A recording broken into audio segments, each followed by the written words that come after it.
আজকে আমি চলে এসেছি নিয়ে আমার হাতে রান্না করা একদম সাধারণ মাংসর রেসিপি। তো আমি আজকে মাংস রান্না করছি, সেটাই তোমাদের সাথে শেয়ার করছি। তো আমি কড়াইতে তেল দিয়ে দিয়েছিলাম, আর তেল গরম হয়ে গেলে এর মধ্যে অল্প পরিমাণে হলুদ আর লবণ দিয়ে আলুগুলো কেটে ধুয়ে রেখেছিলাম, সেই আলুগুলোকে ভেজে নেব। আর আলুগুলোকে আমি লাল লাল করে ভেজে নেব। আলুগুলোকে অনেক লাল লাল করে ভেজে নিয়েছি, আর এখন আলুগুলো তুলে নিচ্ছি।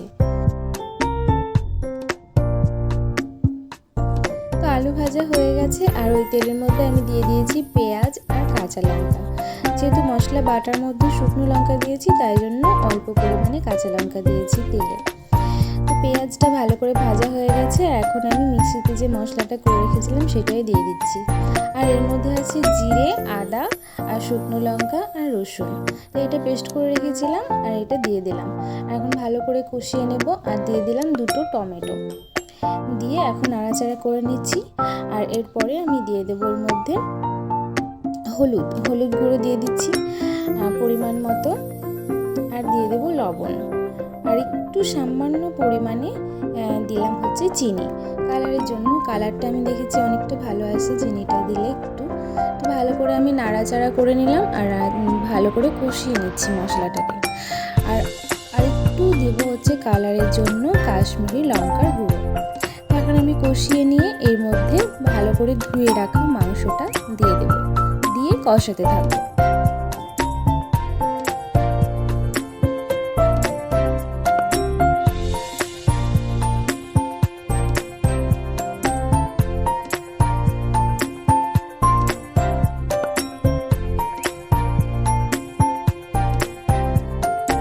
মাংসটা দিয়ে আমি কষাচ্ছি ঢাকা দিয়ে দিয়ে। আর আমি কিন্তু এতে একটু জল অ্যাড করিনি, এই মাংস থেকে কিন্তু এই জলটা বেরিয়েছে, আর এই জলের মধ্যে আমি কিন্তু কষিয়ে নিচ্ছি।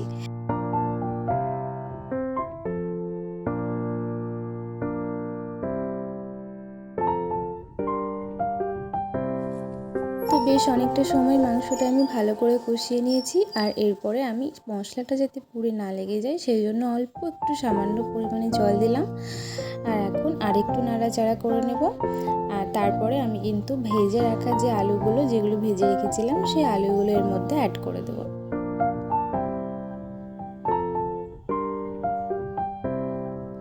তো মাংসর থেকে বেশি আলু বলে কেউ কিছু মনে করো না, কারণ আমাদের বাড়িতে কিন্তু মাংসর থেকে আলুটা বেশি চাহিদা। তো এটাই সবাই বেশি খায়, অনেকটা পরিমাণে আলু দিয়েছি সেই জন্য। তো আলু দেওয়ার পরে কিন্তু অনেকটা সময় ভালো করে কষিয়ে নিয়েছি, আর এখন এর মধ্যে আমি অ্যাড করে দিচ্ছি পরিমাণ মতো জল।